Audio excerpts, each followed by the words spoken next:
इस साल भी इसी महफिल रंगो नूर में बड़े खूबसूरत अंदाज में अपने इल्मी मारफ और हक़ाइक़ की रोशनी में हमें फ़लसफ़ा मेराज समझाया। मेरी मुराद अजीम इल्मी फ़िक्री तंज़ीमी शख्सियत हज़रत अल्लामा मौलाना प्रोफेसर मुफ्ती अरशाद हुसैन सईदी साहब, जो कि फ़ाज़िल हैं Minhajul Quran international Islamic university Lahore. उनसे बड़े अदब के साथ गुजारिश करता हूँ और उनके साथ ही स्टेज पर जितनी भी डिस्ट्रिक्ट मंडी बहाउद्दीन की मिनहाजुल कुरान की क़यादत तशरीफ़ लाए, उनको दिल की अथा गहराइयों से खुशामदीद कहते हैं। आहलम व साहलम मरहबा। अब आपसे गुजारिश है कि ज़रा जागने का सबूत दें।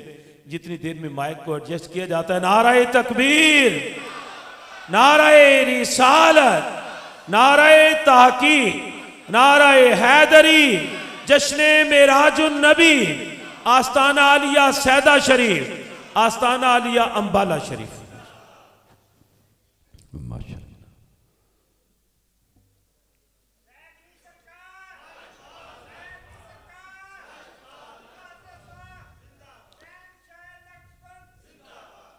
अल्लाहुम्मा सल्ली अला सय्यदिना व मौलाना मुहम्मद व अला आलिहि व सहबिहि व बारिक व सल्लिम व सल्ली अलैहि।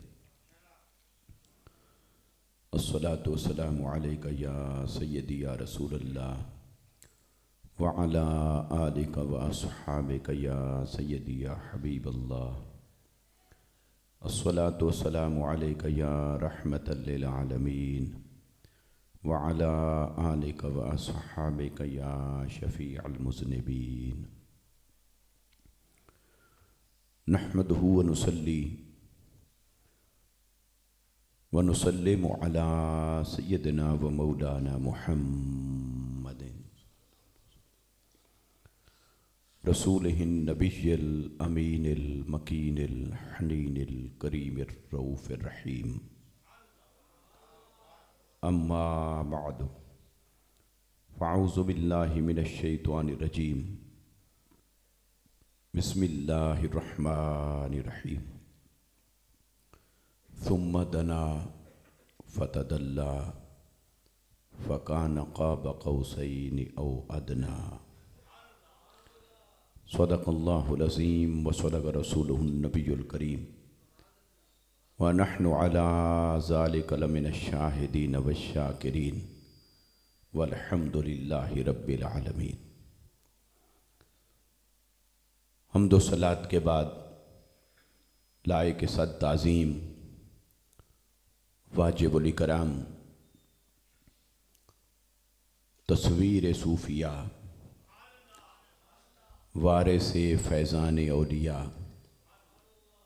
हज़रत किबला पीर तरीक़त रहबर शरीयत साहबज़ादा मोहम्मद अबू बकर अहमद हाशमी दामत बरकातुहुमुल आलिया,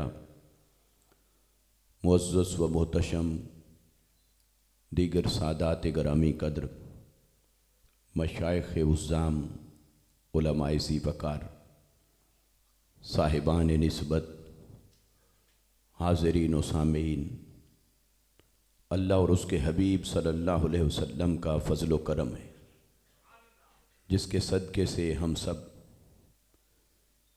आज की इस बाबरकत शब में इस अज़ीम आस्ताने पर ऐसे साहिबान मारिफत की सोहबत और संगत में उस हस्ती के ज़िक्र में बैठे हैं जिनका ज़िक्र खुद खुदा करता है।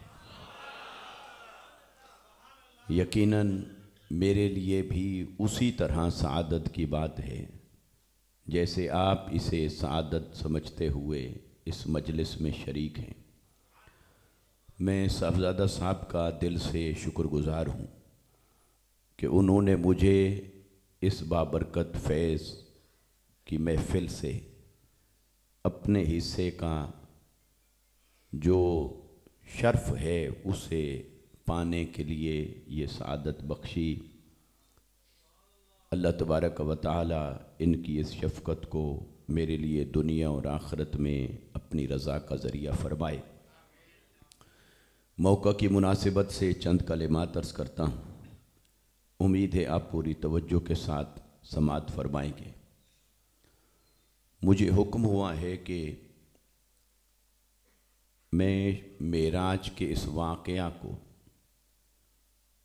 मोजज़ात के तनाजुर में आपकी खिदमत में पेश करूं। लफ्ज़ मुअजिज़ा, मुअजिज़ातुन या मुअजिज़ कहते हैं जो इंसान की अक्ल को आजिज़ कर दे।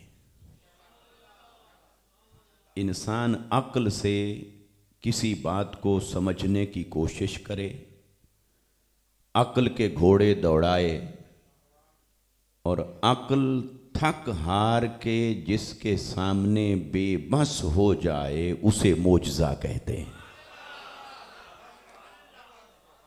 तो जब मोजज़ा की तारीफ ये है कि जिसे समझने से इंसान की अक्ल आजिज़ आ जाए, तो पता चला कि फिर उसे अक्ल से समझा नहीं जा सकता है, उसे फ़कत सरे तस्लीम खम करते हुए दिल से माना जा सकता है।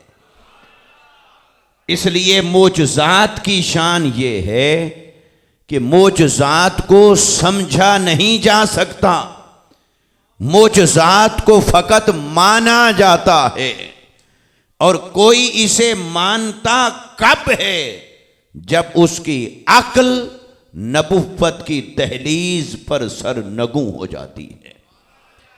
यही फर्क हमें हजरत सिद्दीक़ अकबर रज़ियल्लाहु ताला अन्हु की ज़ात ने सिखाया, सालारे नक्शबंद ने सिखाया हमें ये रास्ता, जो रास्ता इश्क का है, जो रास्ता तस्लीम और रज़ा का है, जो रास्ता ईमान और हिदायत का है, कि अगर अक्ल तुम्हारे सामने सवाल बनकर खड़ी हो जाए कि कैसे हो सकता है पल भर में कोई मक्का से फलस्तीन जाए, वहां से 7 आसमानों का सफर करे, सिदरतुल मुंतहा पे जाए, रब ताला की निशानियों को देखे, जन्नत और दोज़ख का मुशाहदा फरमाए, फिर पल भर में वापस पलटे, तो जिस पानी से वुजू फरमाया हो वो पानी मुबारक भी अभी रवां दवां हो, वो बिस्तर मुबारक जिसे छोड़ के गए वो भी अभी गर्म हो, और वो कुंडी भी हिल रही हो। ये कैसे हो सकता है? जब अक्ल सवाल बन के खड़ी हो जाए तो उसका जवाब इसके सिवा कुछ नहीं है कि उसे इश्क की जुबान में वो जवाब दिया जाए जो जवाब हजरत सिद्दीक़ अकबर ने दिया था। और वो जवाब क्या था कि ए अबू जहल, ये बात बताओ किसने कही? उसने कहा ये बात तुम्हारे नबी हजरत मोहम्मद मुस्तफ़ा ने कही। तो आपने फरमाया कि तुमने तो कहा था कि अगर कोई ये कहे तो मैं कहता हूं, कोई ये कहे तो बात मानने वाली नहीं, लेकिन मुस्तफ़ा को हम कोई नहीं समझते। कोई कहे तो नहीं मानी जाएगी, लेकिन मुस्तफ़ा ने कहा तो ये हक है, हक है, हक है, क्योंकि मुस्तफ़ा के कहने पर हमने रब को माना है। तो जब उन्हीं के कहने पर रब को माना तो उनके कहने पर ये क्यों ना माने कि इस महबूब ने रब से मुलाकात की है। तो इसलिए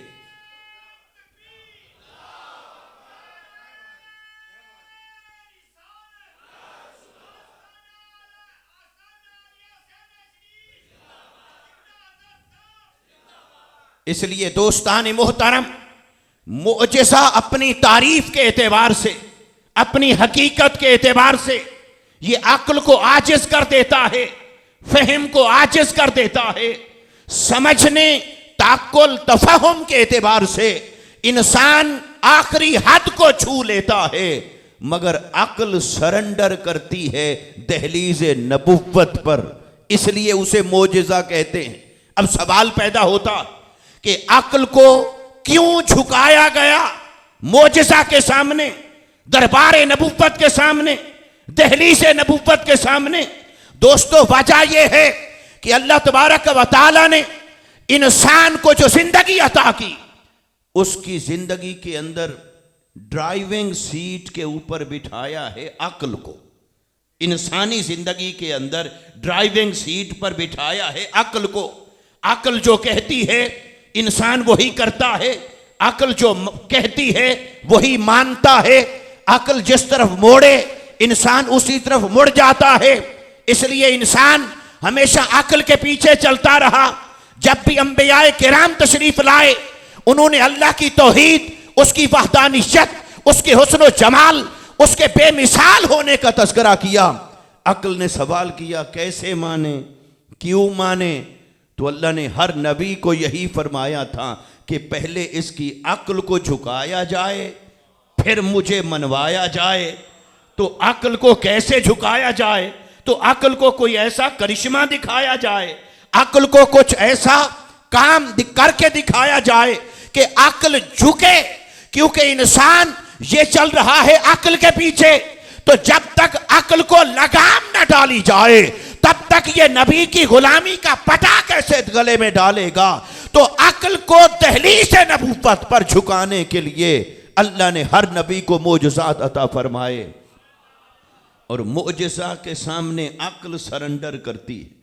तो जब अक्ल सरेंडर करती है तो फिर वहीं से ईमान की इब्तिदा होती है, ईमान वहीं से शुरू होता है। अब आइए, अल्लाह तबारक व तआला ने अंबियाए किराम को मोजज़ात अता फरमाए।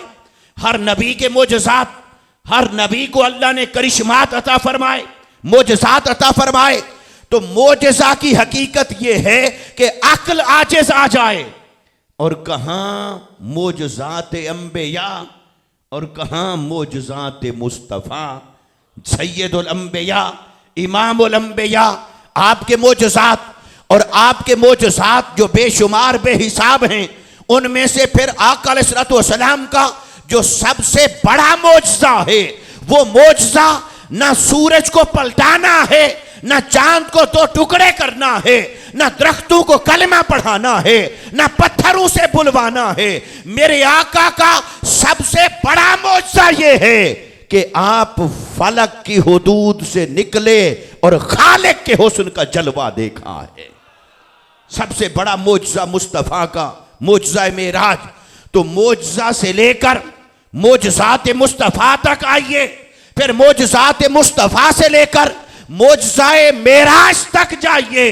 तो फिर जब मोजज़ा के सामने अक्ल हैरान खड़ी है, तो मोजज़ाए मेराज मुस्तफ़ा को कैसे अक्ल पा सकती है? अब यहां एक और थोड़ा सा एंगल है, बात को थोड़ा सा समझने के लिए उस तरफ जाना पड़ेगा। ये थोड़ी साइंटिफिक और लॉजिकल बात है। अल्लाह ने जब भी किसी को मोजज़ात अता फरमाए, अंबियाए किराम को, उन मोजज़ात का ताल्लुक उनके दौर के साथ क्या था? उनके हालात के साथ, माहौल के साथ।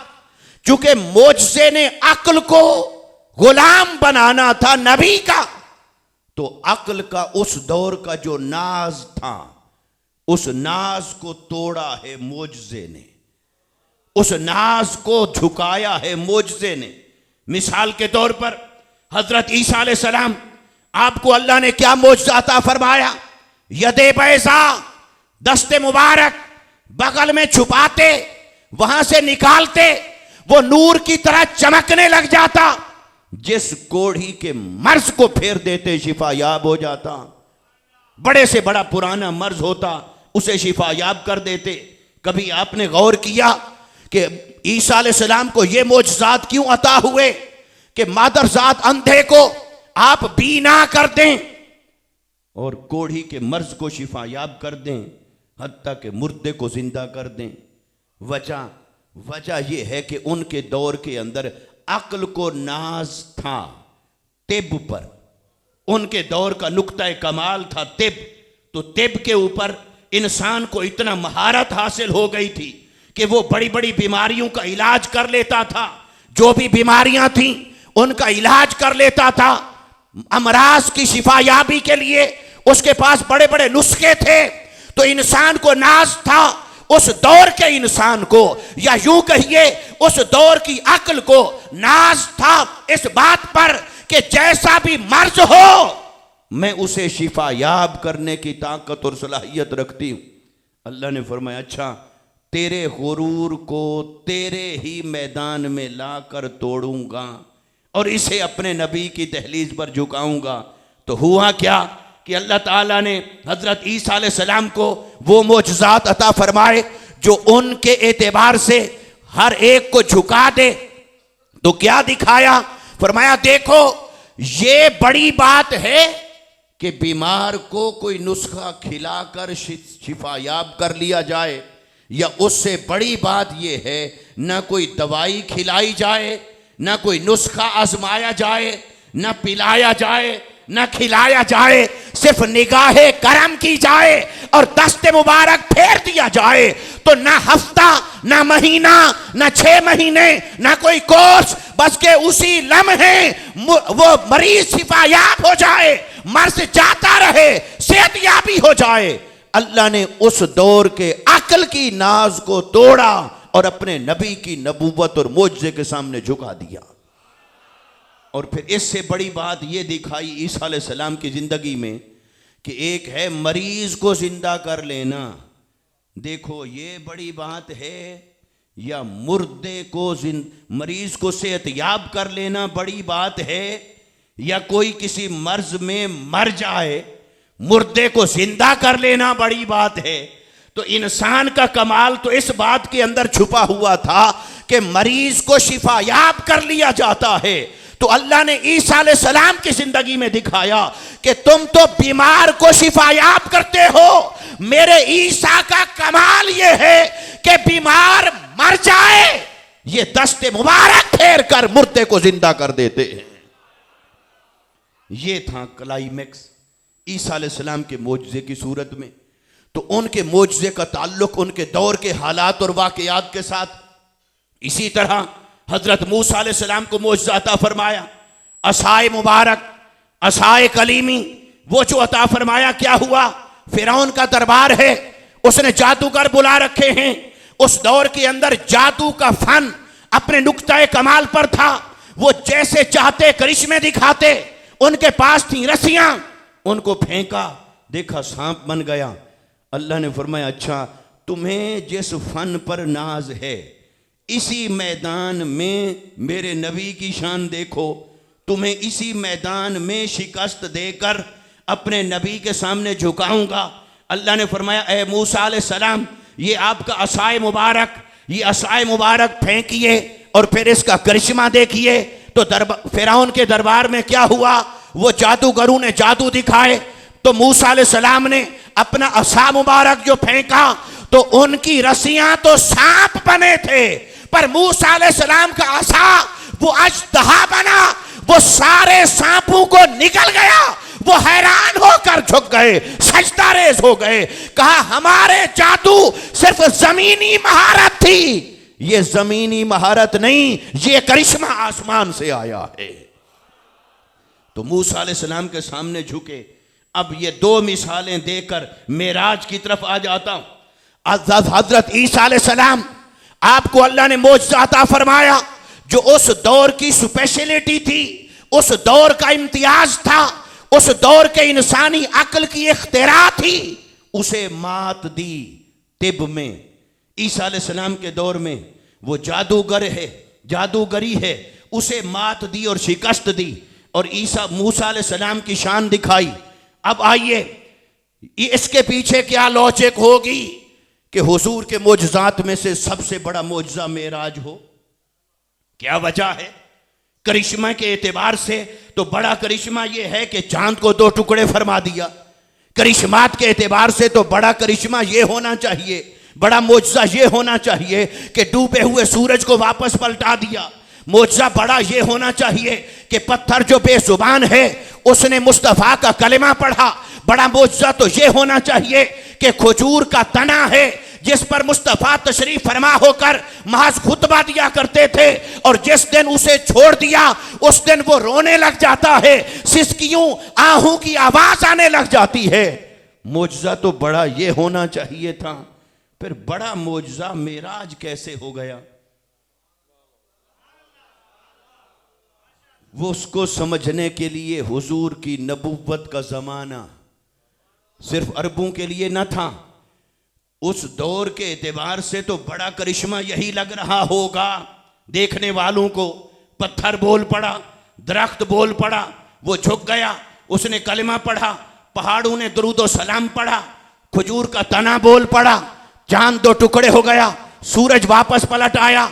उस दौर के इंसान के लिए वर्ताए हैरत में जाने के लिए शायद यही काफी हो, और यकीनन यही काफी था। मगर ये मोजज़ात मुस्तफ़ा तो हक हैं, पर सबसे बड़ा मोजज़ा नहीं, सबसे बड़ा मोजज़ा वो क्यों नहीं, और मेराज सबसे बड़ा मोजज़ा क्यों है कि नबुव्वत मुस्तफ़ा का जमाना चलने वाला था।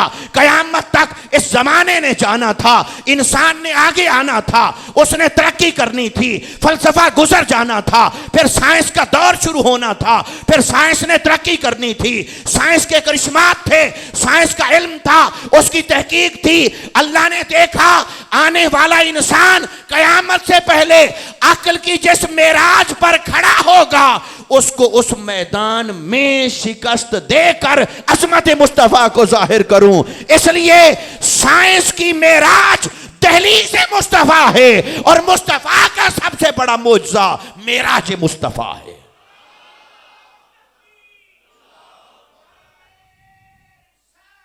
और ये कैसे हो गया?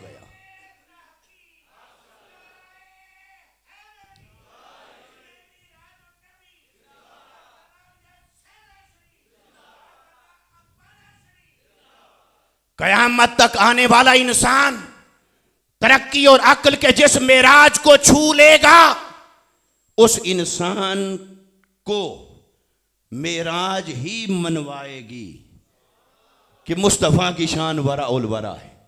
कैसे मेराज शरीफ मनवाएगी? अब इसके चंद चीजें आपके सामने रखता हूं। आज साइंस ये कहती कि अगर सैटेलाइट के जरिए या स्पेस और खला से बाहर निकलना हो, खलाई स्टेशन हो, उस बाहर निकलना हो, तो जमीन का जो कुर्राए अर्जी है वो कहते हैं 40,000 किलोमीटर फी घंटा की रफ्तार से अगर कोई चीज स्पीड से सफर करे तब वो जमीन की हुदूद से निकलने के काबिल होती है, वरना वो जमीन की हुदूद से निकलने के काबिल नहीं। जमीन की जो कशिश है वो उसे खींच लेगी। जो नजरिया है इजाफियत का, जो थ्योरी है रिलेटिविटी की, वो स्पेस का नजरिया वो जमीन के बारे में ये इंकशाफ करता है कि कोई शय अगर 40,000 किलोमीटर फी घंटा की रफ्तार से ज्यादा सफर करे, ज्यादा रफ्तार से सफर करे, तब वो जमीन के कुर्रे अर्जी से बाहर निकलने की ताकत रखती है, वरना वो नहीं निकल सकती। ये साइंस ने एक्सप्लोर किया, साइंस ने इन्वेस्टिगेट किया, ये साइंस की रिसर्च है, ये उसका तजर्बा है, ये उसका क्लाइमेक्स है, उसका करक्स है उसकी रिसर्च का। अब ये बात साइंस इस नतीजे पर पहुंची आज 1400 साल बाद, और अल्लाह ने फरमाया आओ मेरे हबीब के मोजज़े को देखो, मोजज़ा मेराज को देखो। और मोजज़ा मेराज क्या हुआ? मेरे मुस्तफ़ा मक्का से चले फलस्तीन पहुंचे, फिर फलस्तीन से आगे जब आसमानों का सफर शुरू हुआ तो मुस्तफ़ा कुर्राए अर्जी की हदों से बाहर निकले। बाहर निकले तो साइंस खड़ी थी, साइंस ने कहा नहीं निकल सकते जब तक 40,000 किलोमीटर फी घंटा की रफ्तार ना हो। अल्लाह ने फरमाया अच्छा तेरे मुताबिक वो कौन सी शय है जिसकी अब तक रफ्तार सबसे ज्यादा हो? इस वक्त तक रफ्तार सबसे ज्यादा किस शय की है? इस वक्त तक साइंस के मुताबिक सबसे बड़ी रफ्तार जो है वो लाइट की है, रोशनी की है। रोशनी और बिजली की लाइट, ये जो लाइट है इसकी रफ्तार है सबसे ज्यादा, और वो कितना है? वो है 1,86,000 मील फी घंटा, जो कि कमोबेश 300 किलोमीटर, 3 लाख किलोमीटर फी घंटा बनती है। ये है रोशनी की स्पीड। तो 40,000 किलोमीटर, फिर ये 3 लाख किलोमीटर रोशनी की स्पीड हो गई, कितने गुना उससे बढ़ गई? कितने 7 गुना से ज्यादा बढ़ गई। तो उन्होंने कहा ये है, ये रफ्तार हो तो जमीन की हदों से कोई निकल सकता है। तो अल्लाह ने फरमाया अच्छा तुम इस लाइट को क्या कहते हो? इंसान बोला बर्क। क्या कहते हो? इंसान बोला बर्क। अल्लाह ने फरमाया अच्छा ये तुम्हारा बर्क, तुम्हारी बर्क जितनी रफ्तार रखती है, अब इस बर्क को ले आओ बुराक के सामने खड़ा करो। इस बर्क को बुराक के सामने खड़ा करो। तुम्हारी बर्क ये है कि 1,86,000 मील या 3 लाख किलोमीटर फी घंटा इस रफ्तार से तुम्हारी रोशनी या बिजली इसकी रफ्तार है। आओ, मैंने जो सवारी मुस्तफा के लिए भेजी वो 1,86,000 मील नहीं, वो 3 लाख किलोमीटर नहीं, ये बर्क है, वो बुराक है। और बुराक की शान ये थी कि जहां पहला कदम पड़ता था, जहां पहली निगाह पड़ती थी, वहां पहला कदम पड़ता था। अरे बर्क नीचे रह गई, मुस्तफा बुराक पर सवार हुए। इसलिए इंसान की अक्ल बुराक के सामने सरनगू हो गई, सरनगू हो गई। क्योंकि इस दौर के इंसान को झुकाना था मुस्तफा के मोजज़े के सामने। तो इस दौर के इंसान को जिस पर नाज है वो साइंस है। तो साइंस के हकायक को जब आप मेराज मुस्तफा के सामने रख कर देखेंगे तो पता चलेगा कि मेराज मुस्तफा की शान क्या है। फिर इसी तरह इससे आगे चलें। फिर ये साइंस कहती है आज इसने कम्युनिकेशन को इतना फास्ट बना दिया है कि पूरी दुनिया को इसने ऐसे टिप्स के ऊपर आपके सामने रख दिया। आप अभी काल मिलाएं, यूरोप, अमेरिका, एशिया, जापान, मशरिक से मगरिब तक, तस्वीर भी देखें, आवाज़ भी सुने, नक्शा भी देखें, जो आप देखना चाहें वो आपकी एक्सेस में कर दिया। इसलिए इस दौर के इंसान को नाज है। क्या नाज है? कि मैंने दुनिया को, पूरी जमीन को मैंने ग्लोबल विलेज बना दिया, मैंने गांव की तरह बना दिया, इसको समेट दिया। इसे कहते हैं तय मकानी। मैंने सारी जमीन को समेटकर एक गांव के दर्जे पर बना दिया, ये तय मकानी है। आज इंसान इस पर नाज करता है। कितने हजारों किलोमीटर का सफर वो पल भर में करता है। उसने कम्युनिकेशन को आसान कर दिया, एक्सेस को आसान कर दिया, जराए अबलाग को आसान कर दिया, फासले मिटा दिए। वो नाज कर रहा है मैं ग्लोबलाइज हो गया, मैंने दुनिया को ग्लोबल विलेज बना दिया। अल्लाह ने फरमाया अच्छा ये है तेरा आज का नाज, अगला नाज क्या है वो बता।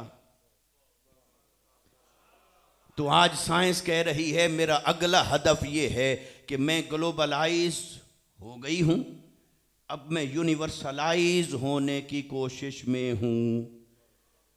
ग्लोबलाइज से यूनिवर्सलाइज होना मतलब कि अब वो जमीन की हदों से निकलकर दूसरे सियारे, सितारे, उनको एक्सप्लोर कर रही है साइंस, उनको उनकी तहकीक हो रही है।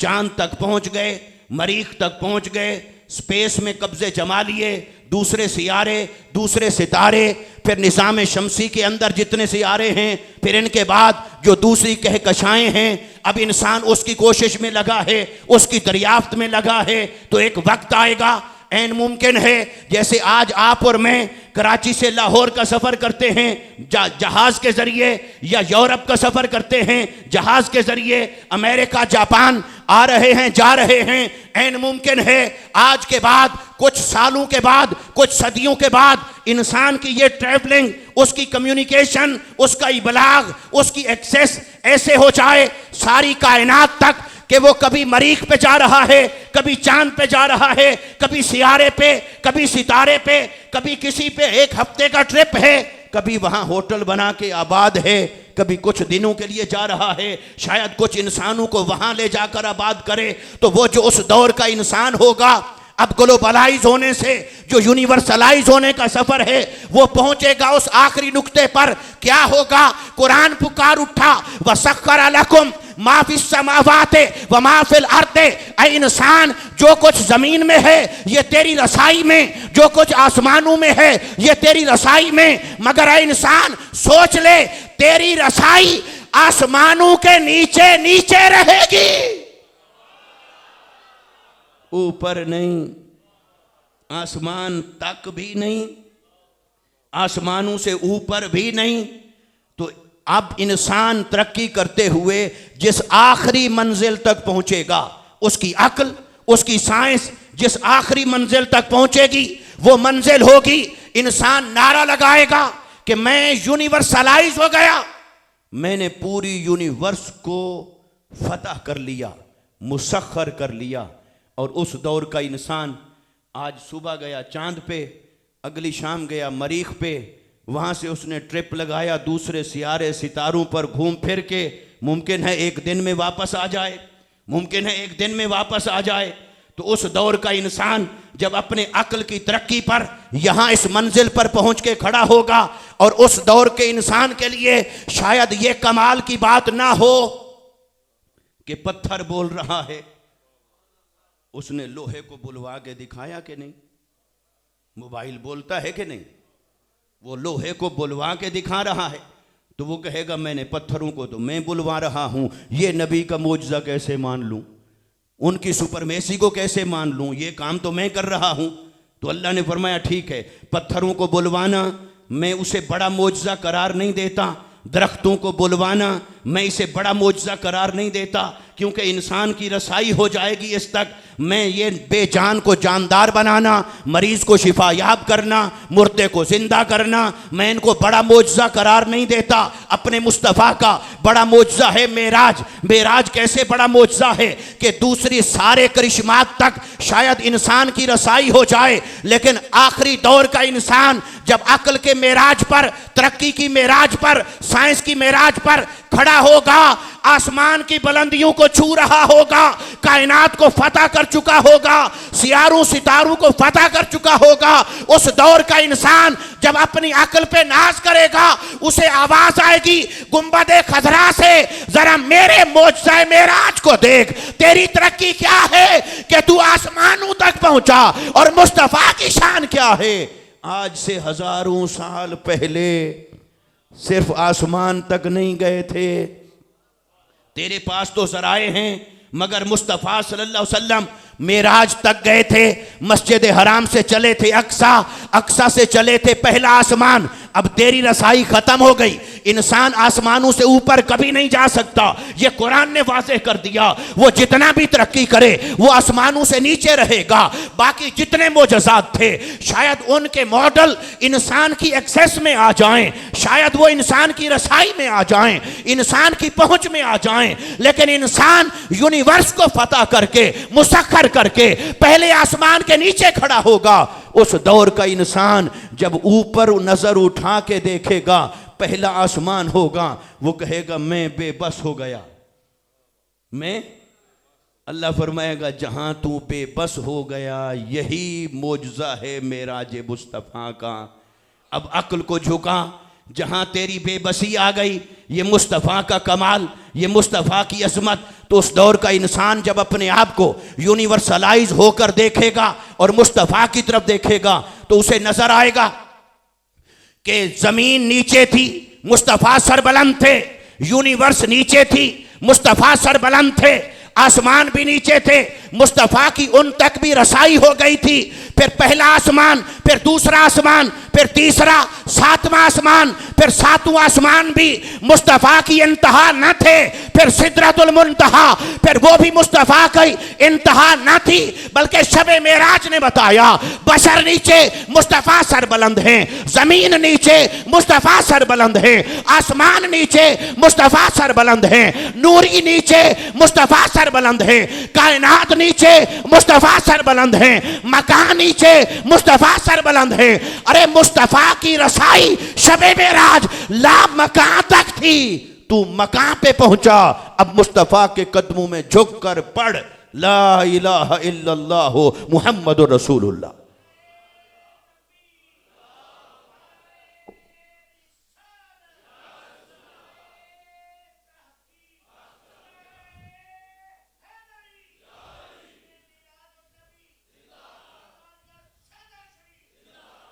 इसलिए दोस्तान मुहतरम, आका अलैहिस्सलातु वस्सलाम के मोजज़ात में से सबसे बड़ा मोजज़ा है मेराज, क्योंकि मेराज को हुजूर की उम्मत के तनाजुर में रख कर देखें और परखें, तब समझ आती है सिवाय इसके शायद इंसान किसी मोजज़े के सामने सर न झुकाए, क्योंकि अल्लाह ने बाकी हर मैदान में उसे तरक्की देनी है।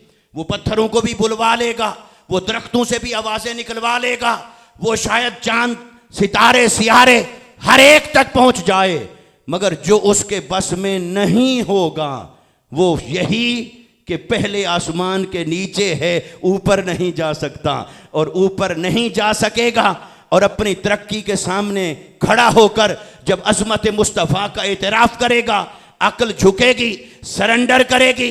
तो जब सरेंडर करेगी तो अल्लाह फरमाएगा, अब बताओ तुमने अक्ल के घोड़े दौड़ा लिए, अक्ल के घोड़े दौड़ा लिए, इल्म के घोड़े दौड़ा लिए, जहां तुम्हारी रसाई नहीं वहां रसाई मुस्तफ़ा की है, जहां तुम्हारी पहुंच नहीं वहां पहुंच मुस्तफ़ा की है, जो तुम्हारे बस में नहीं वो मुस्तफ़ा के इख्तियार में है। अब आओ, ये है सबसे बड़ा मोजज़ा जिसके सामने इंसान की आखिरी अक्ल भी आजिज खड़ी है, और मुस्तफ़ा का मोजज़ा मेराज सबसे बुलंद खड़ा। इसलिए दोस्तान मोहतरम, मोजज़ा की बुनियादी तारीफ यह है जिसके सामने इंसान की अक्ल आजिज आ जाए, अक्ल उसके सामने झुक जाए। तो हर दौर में अंबियाए किराम तशरीफ लाए, उनके दौर के इंसान ने तरक्की करके जहां तक पहुंचना था, उनके मोजज़ात की रेंज भी उनके मुताबिक अल्लाह ने रखी, और हुजूर की उम्मत के इंसान ने तरक्की करके जिस जगह तक पहुंचना है, मुस्तफ़ा के मोजज़ा की रेंज भी रब ने उसके एतबार से रखी है। और इसको कभी कोई इंसान इसको पहुंच नहीं सकता, इसको क्रॉस करना तो दूर की बात है, उस तक उसकी रसाई नहीं। अब मुस्तफ़ा की रसाई शबे मेराज कहाँ तक हुई, अब उसकी तरफ आ जाए। तेरी मेराज के तू लौहो कलम तक पहुंचा, मेरी मेराज के मैं तेरे कदम तक पहुंचा। और ये अल्लामा इकबाल रहमतुल्लाह ताला अलैह ने भी ज़रूरत शेरी के पेश नज़र, या यूं कहिए कि उन मराहिल मेराज का जिक्र फरमाया जो लौहो कलम तक थे, अगली बात नहीं की, वहां तक उन्होंने ये जिक्र फरमाया। वरना तो शान मेराज मुस्तफ़ा क्या है कि तेरी मेराज कि तू जाने कहां तक पहुंचा, मेरी मेराज के मैं तेरे कदम तक पहुंचा। अब कहां तक पहुंचे, मैं इसके साथ अब जोड़ लें जो मैंने गुज़िश्ता साल चंद कलिमात अर्ज़ किए थे हुजूर के सफ़र मेराज के बारे में, उसी के साथ इसको जोड़ता हूँ, चूँकि वो हम सुम्मा दना फ़तदल्ला पे पहुँचे थे और फिर वहीं तक बात को रोका था, तो इसलिए मैंने चाहा कि इसको मोजज़ात के तनाजुर में जोड़कर अगली बात वहाँ से शुरू की जाए। अब आका अलैहिस्सलाम का सफ़र मेराज क्या था, मैंने अर्ज़ किया कि आका अलैहिस्सलाम का मेराज एक है हुजूर का मेराज और एक है मुस्तफ़ा का सफ़र मेराज, दो अलग अलग चीज़ें हैं। हम हुजूर के सफ़र मेराज को मेराज समझ रहे होते हैं, सफ़र मेराज कुछ और है, मेराज मुस्तफ़ा कुछ और है। मेरे आका मक्का से चले, ये सफ़र है कि मेराज, ये सफ़र मेराज है। फिर फ़लस्तीन पहुँचे, ये सफ़र मेराज। फिर पहले आसमान पे पहुँचे, ये सफ़र मेराज। फिर दूसरे आसमान तक रसाई, ये सफ़र मेराज। फिर सातों आसमान तक पहुँचे, ये सफ़र मेराज। फिर आसमानों से ऊपर सिदरतुल मुंतहा पर पहुँचे, ये भी सफ़र मेराज। फिर सुम्मा दना, ये भी सफ़र का बयान। फ़तदल्ला, ये भी सफ़र का बयान। फ़काना काबा कौसैन, ये भी सफ़र का बयान। औ अदना, ये भी सफ़र का बयान। अरे कुरान पढ़ो या हदीस पढ़ो, सफ़र मेराज का जिक्र तो मिलेगा, मेराज का नहीं। क्यों?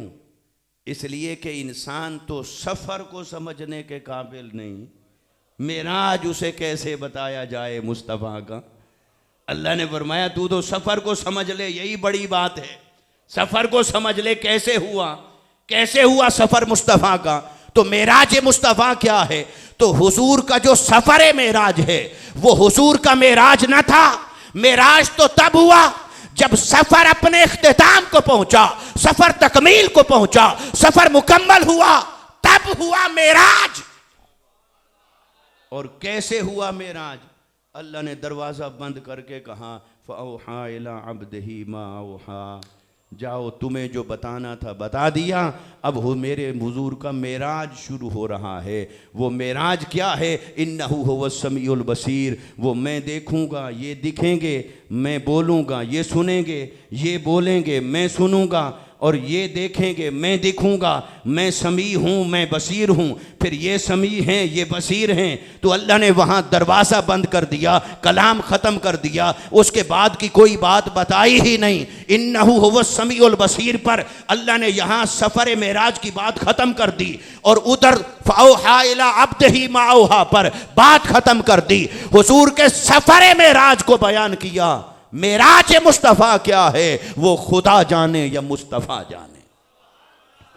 और ये जो हुजूर का था सफ़र मेराज, हुजूर का तो सफ़र मेराज था, पर ये भी किसी न किसी का मेराज था।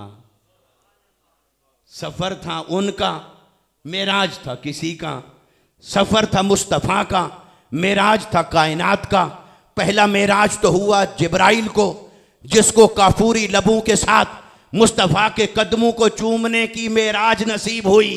अल्लाह ने फरमाया जिब्राइल, मुस्तफ़ा की मेराज तो मैं जानूं, पर तेरी मेराज ये है कि मुस्तफ़ा के कदमों को चूम ले।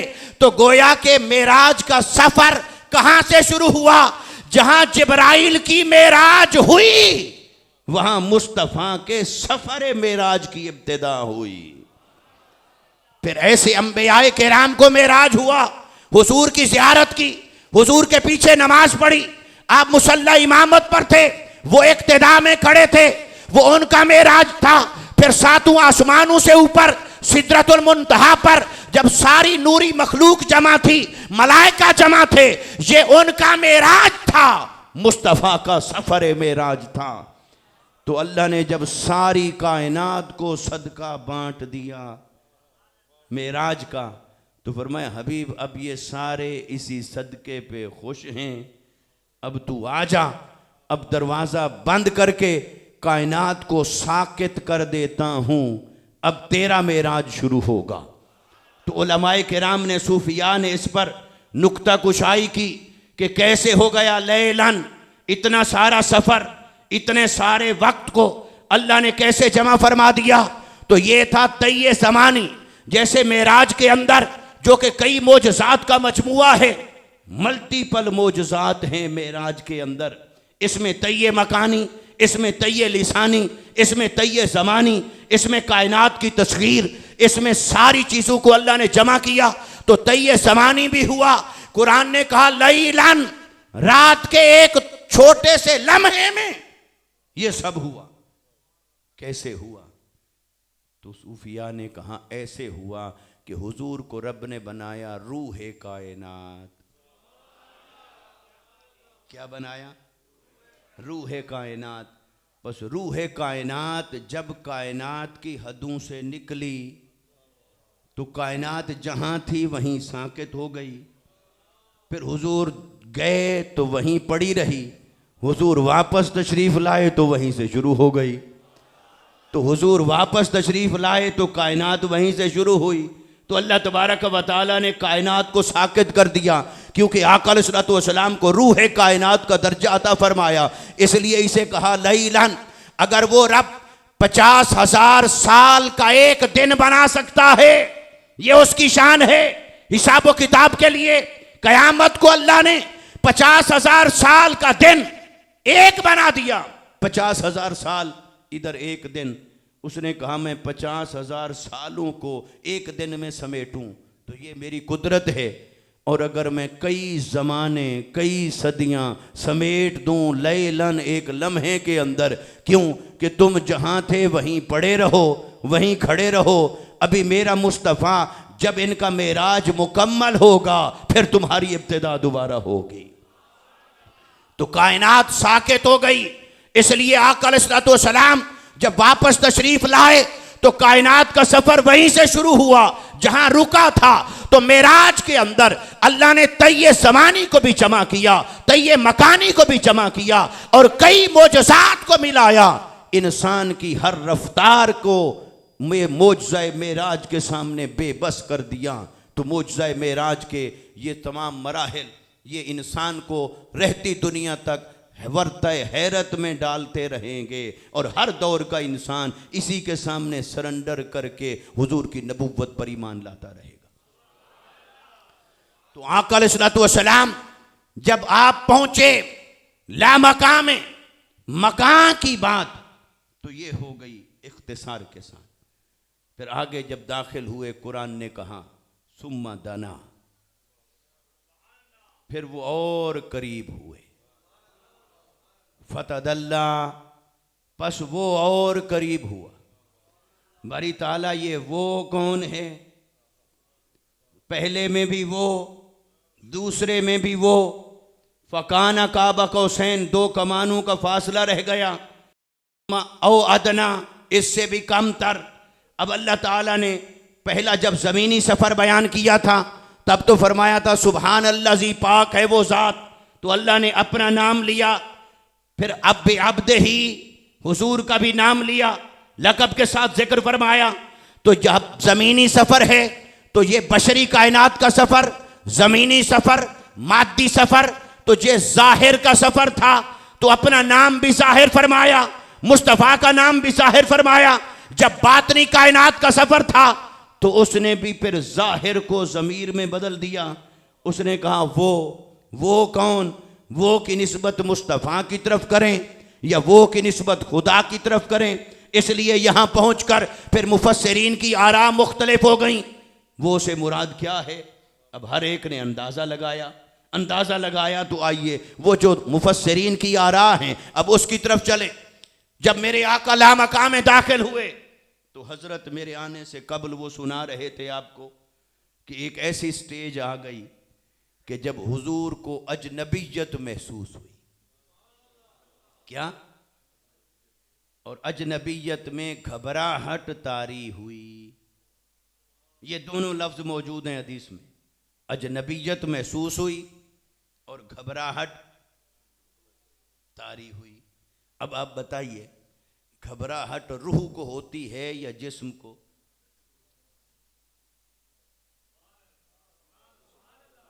और अजनबीयत किसको महसूस हुई? महसूसात रूह की सिफत में से है या जिस्म की सिफत में से है? तो रूह को महसूस तो रूह को नहीं होता, महसूसात तो जिस्म की दुनिया है, ये जिस्म की सिफात में से है। तो गोया मेरे आका सल्लल्लाहु अलैहि वसल्लम ने बता दिया कि जब मैं सिदरतुल मुंतहा से ऊपर लामका में जब दाखिल हुआ, अपने देश में जब मैं दाखिल हुआ तो घबराहट तारी हुई, अजनबीयत महसूस हुई। तो अजनबीयत ने बताया ये मेराज रूहानी नहीं था, मेराज जिस्मानी था। घबराहट महसूस होने ने बताया जिस्म मुबारक साथ था, सिर्फ रूह की मेराज ना थी। चूंकि जिस्मानी खवास आ रहे हैं, बशरी खवास आ रहे हैं, बशरी सिफातों को खवास बता रहे हैं, मुस्तफ़ा का जिस्म भी साथ था। महसूस हुआ दिल को घबराहट और अजनबियत तारी हुई अक्ल को। तो अक्ल का महल भी जिस्म है, दिल का महल भी जिस्म है। दिल की कैफियत और अक्ल की कैफियत ये जमा हो गई। कहाँ? लामका में। तो लामका में मेरे आका का जिस्म अतहर भी साथ था। और जहाँ जिस्म को अजनबियत महसूस हुई, रब को मालूम था मुस्तफ़ा की तन्हाई और अजनबियत को दूर करना है तो सिवाय सिद्दीक के कोई चारा नहीं, सिवाय सिद्दीक के। क्योंकि हुजूर के जिस्मानी जो महसूसात हैं उनकी अटैचमेंट है सिद्दीक अकबर के साथ, सिद्दीक अकबर के साथ अटैचमेंट है। और अटैचमेंट थी तो जब मुश्किल तरीन सफ़र था हिजरत का, मुस्तफ़ा ने साथ लिया अबू बकर सिद्दीक को। गार के 3 दिन साथ रहे अबू बकर। तो पता चला जब भी मुस्तफ़ा किसी मुश्किल सफ़र पे जाते तो अबू बकर को साथ लेते। जिनको मेरे आका ने अपने बिस्तर पे सुलाया उस मौलाए कायनात की असमत को भी सलाम, लेकिन अपनी तन्हाई में जिसे मुंह से जाना उस सिद्दीक की असमत को सलाम। तन्हाई के सफर में, अजनबियत के सफर में। तो तो मेरे आका ने क्या फरमाया, सिद्दीक की आवाज में जवाब आया। क्या आया? वो आवाज सिद्दीक की थी, सिद्दीक अकबर से मिलती जुलती थी, मानूसियत उसके साथ थी, उर्फियत उसके साथ थी। अल्लाह हर बात पर कादिर है। तो वो आवाज आई। क्या आवाज आई? किफ या मोहम्मद इन्ना रब्बका युसल्ली, ए मोहम्मद सल्लल्लाहु अलैहि वसल्लम ठहरिए, तेरा रब तुझ पर सलात भेजता है। ये कलिमात कहां आए? ये हैं लामकाम में। जब मादल्ला साहिबुकुम वमा गवा, जब वो भी नीचे गुजर गया, जब कायनात भी नीचे, मकाम भी नीचे, सिदरतुल मुंतहा भी नीचे, और ला मकाम में दाखिल हुए मुस्तफा, तो कुरान ने कहा सुम्मा दना, फिर वो करीब हुए, फतदल्ला, फिर वो करीब हुआ। दना का फाइल है हुजूर की जात, और फतदल्ला का फाइल है खुद खुदा की जात। क्योंकि सुम्मा दना में हुजूर करीब हुए, करीब होते जा रहे हैं, करीब होते जा रहे हैं, करीब होते जा रहे हैं। तो अल्लाह ने फरमाया किफ या मुहम्मद, जब हुजूर अपने मखलूक होने के नाते अपनी तमाम तर ताकत इस्तेताअत खर्च कर चुके, मखलूक होने के नाते जहाँ तक पहुँच सकते थे वहाँ तक पहुँच चुके, तो अल्लाह ने फरमाया हबीब, मखलूक की फिर कोई हद तो होती है, कोई हद तो, क्योंकि हद ना हो तो ये तो फ़कत खुदा की शान है। बेशक अब देखिए कहाँ से चले कहाँ पहुँचे। इंसान की हद कहाँ रुकी खड़ी है, अंबिया की हद कहाँ आ गई, मलाइका की हद कहाँ आ गई, और मुस्तफ़ा कहाँ पहुँचे। मगर जहाँ भी पहुँचे फिर मखलूक होने के नाते एक हद आ गई। तो अल्लाह ने फरमाया सुम्मा दना, हबीब ये है तेरा सफ़र, दना है तेरा सफ़र, फतदल्ला है मेरा सफ़र। हुजूर दना की जब बुलंदियों पर पहुंचे, बशरियत के सफर की इंतहा को पहुंचे, मखलूक होने की इस्तिताअत के आखिरी नुक्ता कमाल को पहुंचे, तो रब ने फरमाया हबीब, मखलूक होने के नाते जितना आप सफर कर सकते थे मेरे कुर्ब के लिए, मेरी मारिफत के लिए, आपने कर लिया। अब आप यहीं ठहरिए, अब अगला सफर जो रह गया, अब तेरा रब नीचे उतर कर तेरे करीब होता है। और वो आवाज़ आई सिद्दीक़ अकबर की मानूसियत के साथ। क्यों? कि हुजूर की अजनबियत को ज़ायल करना था, तो सिद्दीक़ की मानूसियत चाहिए थी। सिद्दीक़ की मानूसियत के लिए आवाज़ आई कैफ या मोहम्मद इन्ना रब्बका युसल्ली। यहाँ पर हमारे मुहद्दिसीन ने बड़े लतीफ़ निकात बयान किए। ये बात क्यों आई इन्ना रब्बका युसल्ली, और इसमें ये आता है, ये हदीस में लफ्ज़ आते कि हुजूर को ताज्जुब हुआ, ये सुनकर हुजूर को, बोलिए क्या हुआ? ताज्जुब हुआ। किस बात पर? युसल्ली। हुजूर फरमाते हैं मुझे ताज्जुब हुआ कि अल्लाह तो नमाज नहीं पढ़ता, अल्लाह तो नमाज, युसल्ली का है, नमाज पढ़ने का माना भी है, दुरूद पढ़ने का माना भी है, तो यहाँ नमाज पढ़ने का जो माना है, तो हुजूर फरमाते हैं कि मुझे ताज्जुब हुआ कि अल्लाह तो नमाज नहीं पढ़ता। तो क्या हुजूर को दूसरा माना मालूम नहीं था?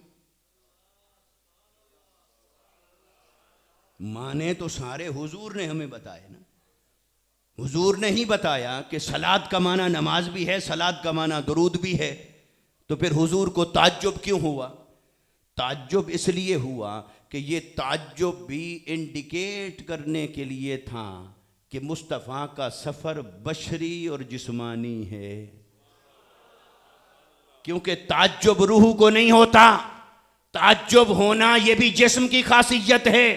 तो मेरे आका सल्लल्लाहु अलैहि वसल्लम ने खुद से इजहार फरमाया, मैंने जब सुना ए मोहम्मद सल्लल्लाहु अलैहि वसल्लम आप रुकिए, आपका रब आप पर सलात भेजता है, तो मुझे ताज्जुब हुआ कि वो तो नमाज पढ़ने से कासिर है।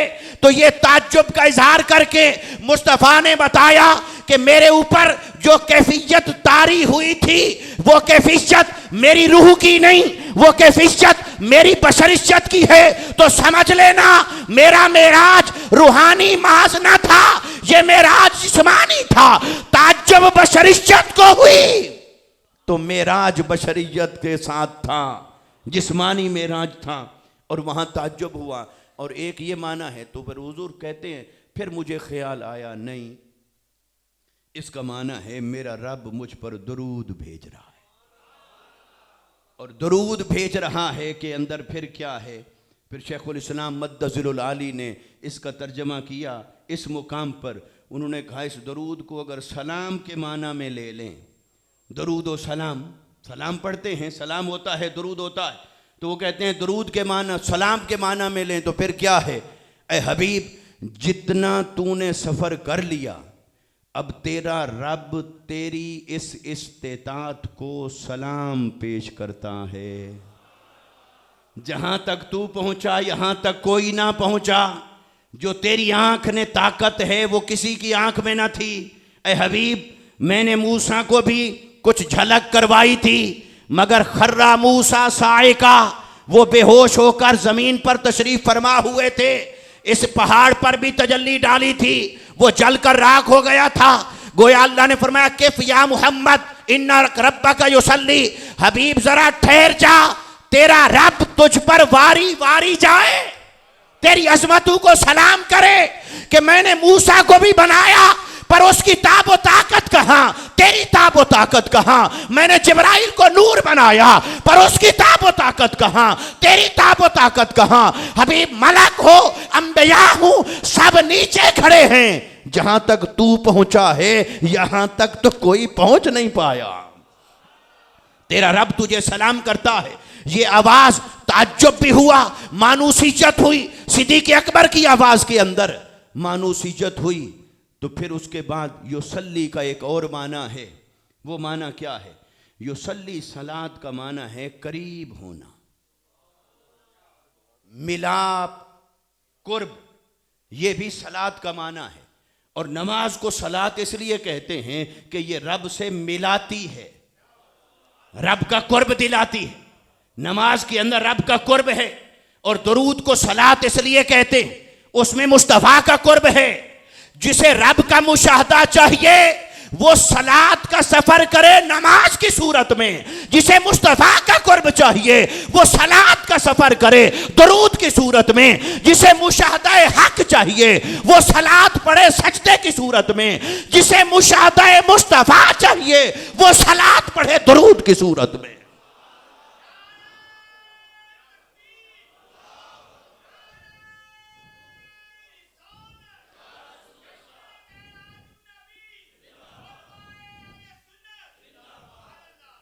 उससे मिलना चाहो तो भी सलात का रास्ता इख्तियार करो, और मुस्तफ़ा से मिलना चाहो तो भी सलात का रास्ता इख्तियार करो। उसे देखना चाहो तो भी सलात है, मुस्तफ़ा की ज़ियारत करना चाहो तो भी सलात है। सलात के बग़ैर ना वो मिलता है, ना सलात के बग़ैर मुस्तफ़ा मिलते हैं। खुदा का कुर्ब सलात में, मुस्तफ़ा का कुर्ब सलात में। उसका कुर्ब जिस सलात में है वो रुकू और सजदे से बना। मुस्तफ़ा का कुर्ब जिस सलात में है वो दुरूद और सलाम से बना। तो अल्लाह ने फरमाया किफ या मोहम्मद इन्ना रब्बका युसल्ली। तो एक माना ये हुआ, ऐ हबीब आप जितना सफर कर सकते थे कर आए, अब इससे आगे किसी के बस में नहीं मुझ तक पहुंचना। अब सिर्फ मुझे वही पा सकता है जिसे मैं खुद मिलूं, क्योंकि वो पूरी तरह किसी मखलूक की रसाई में नहीं। यही अकीदे का तकाजा है कि किसी मखलूक की रसाई में नहीं। इसलिए उसने कहा कि हबीब किफ या मोहम्मद इन्ना रब्बका युसल्ली।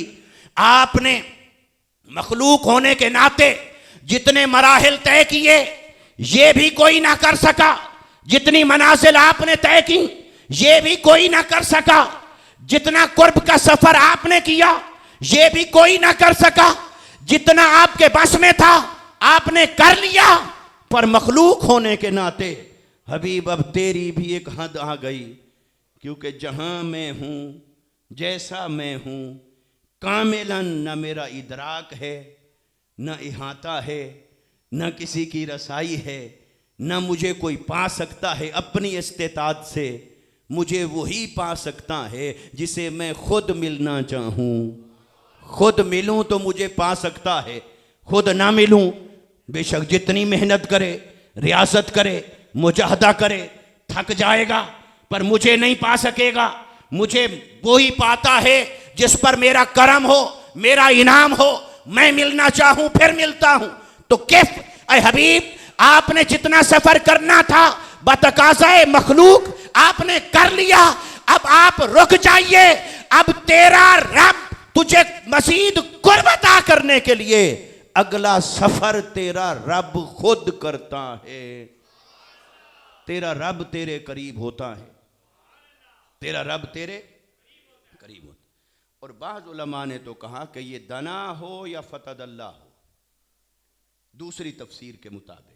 पहला तो ये कि दना में हुजूर है फ़ाइल और तदल्ला में अल्लाह की ज़ात। और इस पर इस्तिदलाल ये है लुग़वी एतबार से कि दना के अंदर हैं 3 हर्फ, दाल, नून और या, और तदल्ला के अंदर हैं 5 हर्फ, ता, दाल, लाम मुशद्दद है 2 के बराबर, फिर या। तो दना में 3 है, तदल्ला में 5 है ये भी ताक है, वो भी ताक, मगर ये 3 है वो 5 है। और अरबी का ज़ाब्ता क्या है, कायदा फसाहत और बलागत का, कि ज़ियादतुल हुरूफ तदुल्लो अला ज़ियादतिल माना। जिस हर्फ के अंदर, जिस लफ्ज़ के अंदर हर्फ ज़्यादा होंगे माना भी ज़्यादा होगा, हर्फ कम होंगे माना कम होगा। दना के हर्फ कम, तदल्ला के हर्फ ज़्यादा। दना में फ़ाइल मुस्तफ़ा, तदल्ला में फ़ाइल खुदा। मुस्तफ़ा का सफ़र था अपनी इस्तिताअत के मुताबिक, उसका सफ़र था अपनी इस्तिताअत के मुताबिक। जितना सफ़र मस्जिद हराम से लेकर काबा कौसैन तक मुस्तफ़ा कर चुके थे, रब ने फरमाया हबीब तेरा सफ़र समेटता हूँ दना में। अब आप रुक जाइए, अब कुर्ब का सफ़र बाकी जो रह गया है वो मैं करता हूँ। और जितना तू कर आया इससे ज़्यादा है जो मैं कर आया।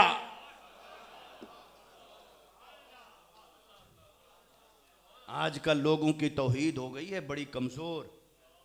वो कहते हैं अच्छा ये तो फिर ये कैसे वे तुम बाज़ अल्लाह बढ़ा दिया।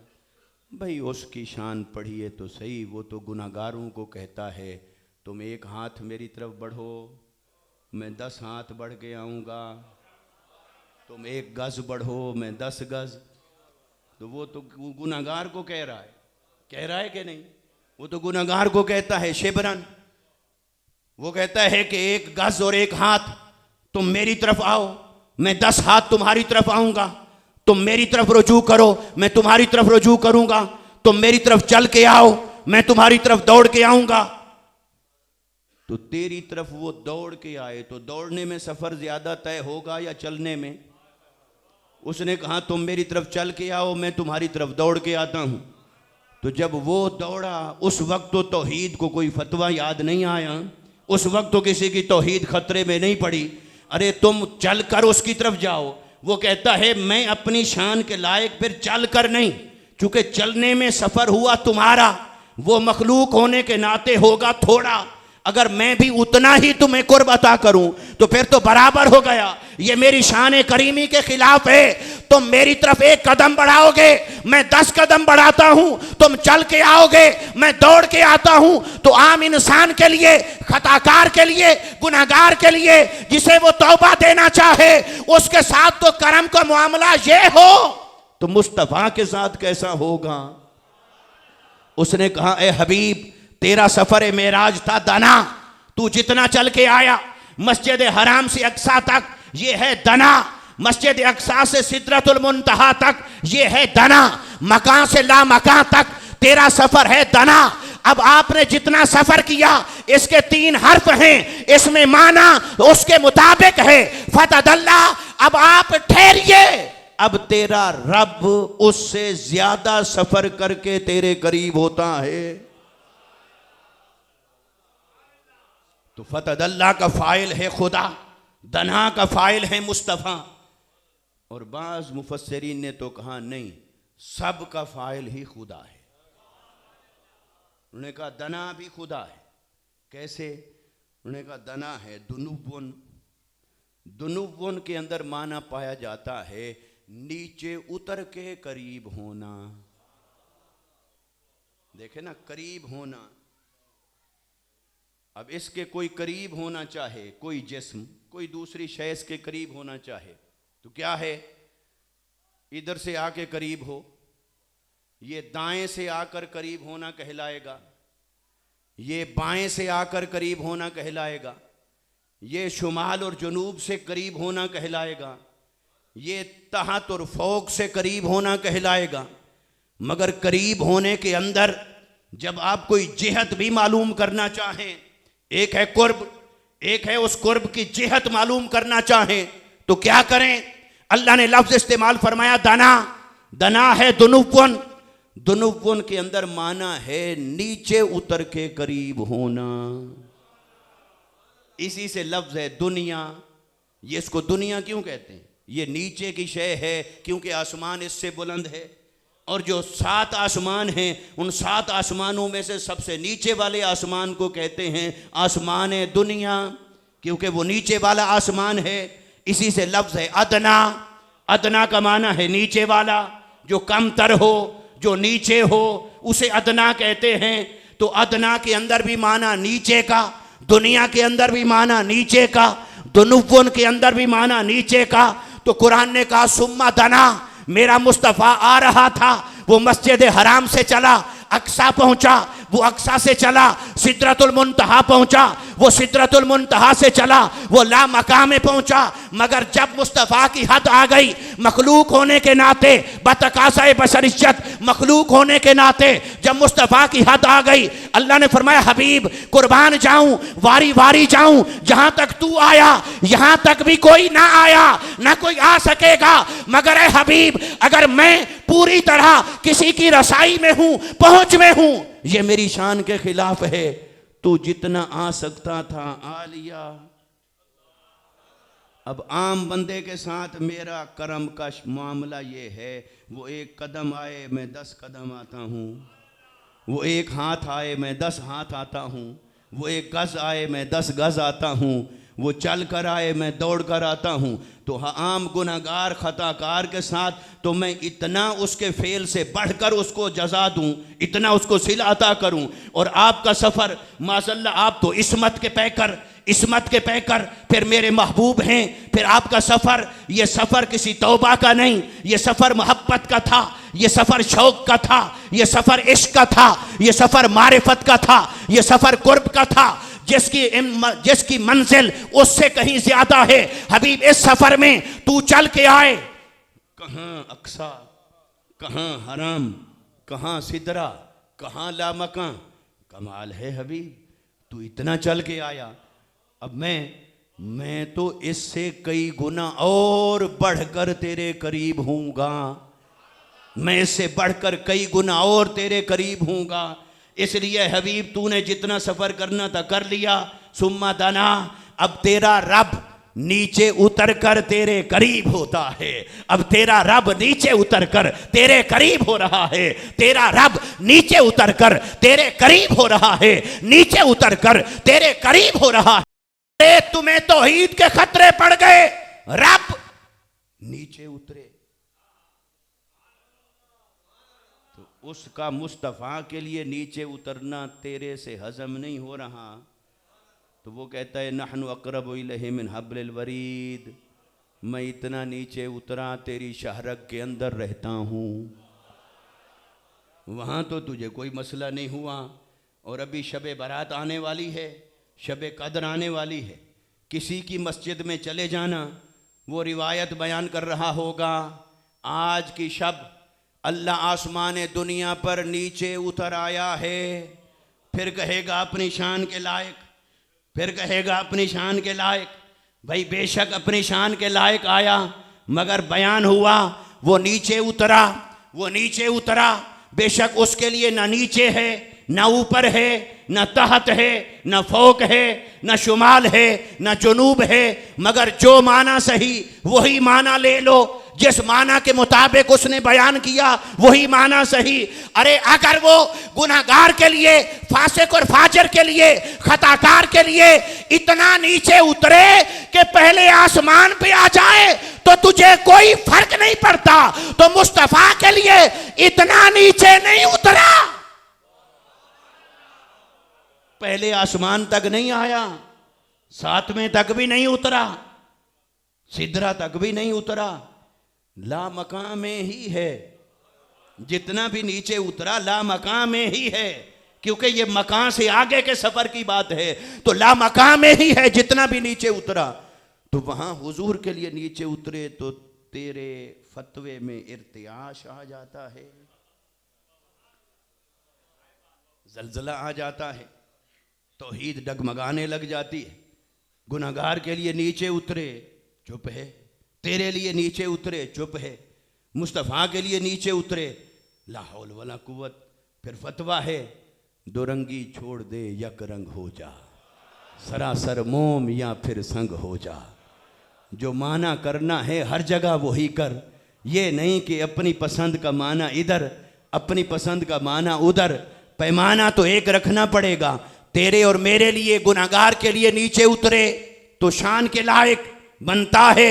मुस्तफ़ा के लिए नीचे उतरे तो फिर माज़ल्ला शान उलूहियत में तनकीस बन गई। कैसे बन गई?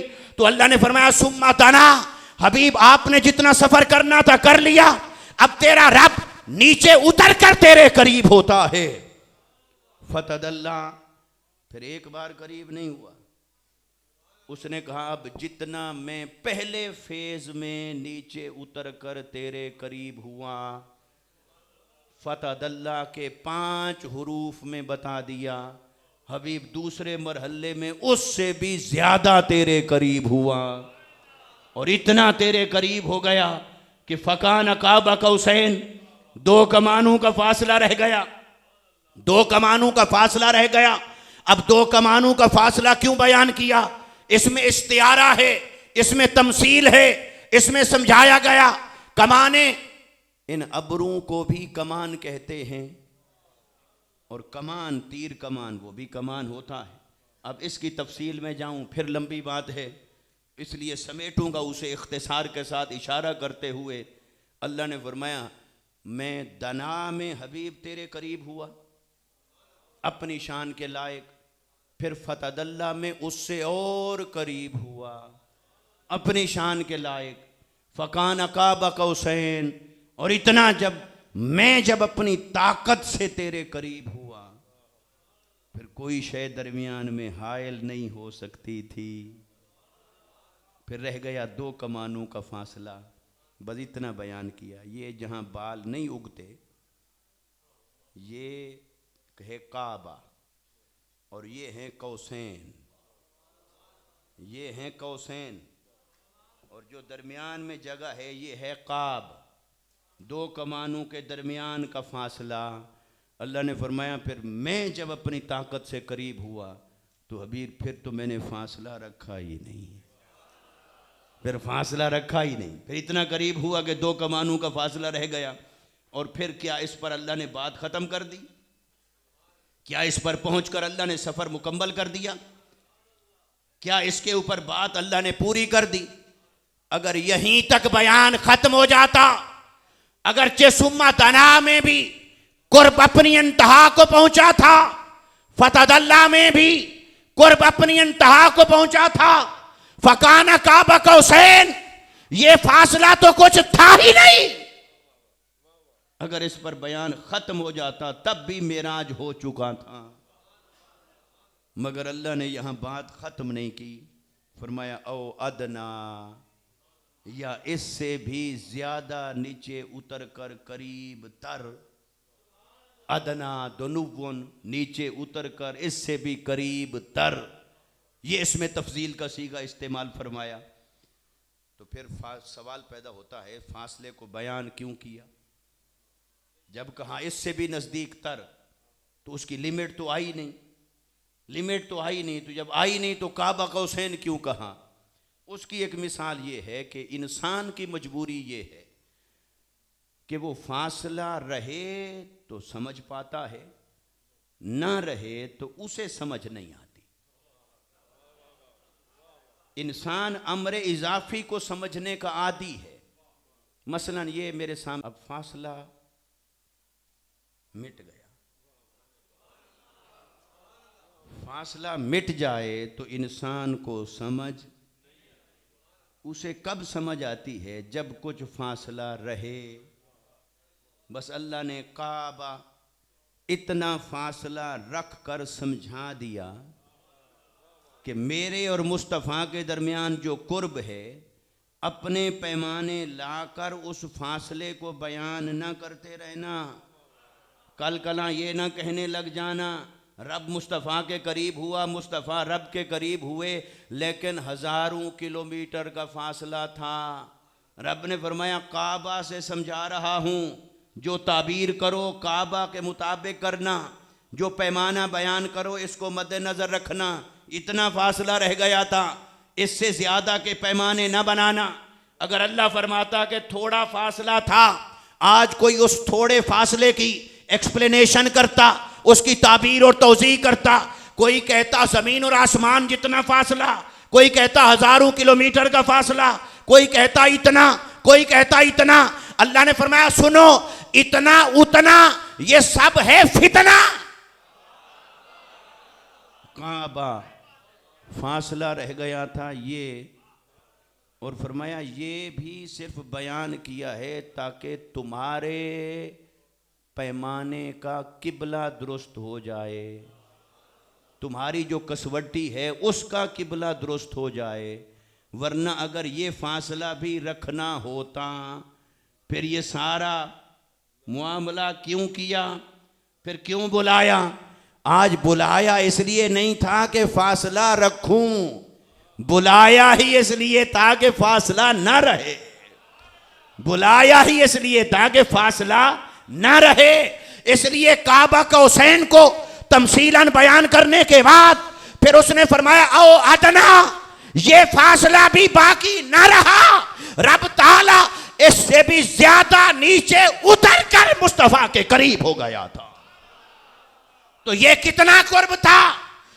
पहले थे कौसैन, कौसैन का फासला मिटा, तो इसके अंदर माना बनता है कि फिर दो कौसें हैं। अब जब दो कौसें हैं तो फिर और कुर्ब कैसे मुमकिन होगा, सिवाय इसके कि फिर एक कौस फना हो जाए दूसरी कौस में। दो यहां तक तो दो आ रहा है ना, सीगा तस्निया का आया कौसैन। अल्लाह ने फरमाया हबीब बहुत सफर हुआ कुर्ब का, पर अभी दुई बाकी है, और इस दुई को मिटाने के लिए ही तो मेराज रखा है। तो कौसैन अगर तस्निया पर कायम रहे, तस्निया पर मेराज का बयान खत्म हो जाए, तो ये तो दो भी रहेगा, काबा भी दरमियान में रहेगा। ना तो काब को छोड़ना है, ना दुई को रखना है। तो अगला सफर कैसे हो, सिवाय इसके कि एक कौस को फना किया जाए। तो वो कौसे उलूहियत तो फना होने से पाक है, तो कौसे अबदियत ही है जिसे फना कर दिया। तो शबे मेराज ये हुआ कि अल्लाह तबारक व तआला ने मुस्तफ़ा के वजूद को अपने वजूद में फना कर दिया। कुर्ब वो अता फरमाया मुस्तफ़ा को।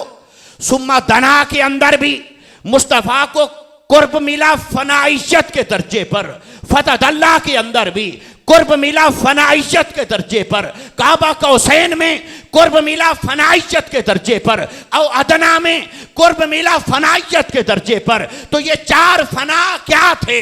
सुम्मा दना के अंदर ये अफ़आल का कुर्ब था, फतदल्ला के अंदर अस्मा का कुर्ब था, फकाना काबा कौसैन में सिफात का कुर्ब था, और अदना में जात का कुर्ब था। पहला मरहला ये था कि अल्लाह ताला ने मुस्तफ़ा की अफ़आल को अपने अफ़आल में फना कर दिया, फिर मुस्तफ़ा की अस्मा को अपने अस्मा में फना कर दिया, फिर मुस्तफ़ा की सिफात को अपनी सिफात में फना कर दिया, और अदना कहकर मुस्तफ़ा की जात को अपनी जात में फना कर दिया। इसलिए जब मुस्तफ़ा पलटे, मुस्तफ़ा मुस्तफ़ा थे पर मुस्तफ़ा न रहे, जहां से भी कोई देखता वही दिखाई देता था। तो हुजूर ने फरमाया मन रानी फ़क़द राल हक वफ़ी रिवायतिन अना मिरातो जमालिल हक, कि जिसने मुझे देखा उसने खुदा को देखा। मैं हक के हुस्न का आईना हूं, जिसने मुझे देखा उसने खुदा को देखा। तो फिर कुरान इसकी गवाही देता है।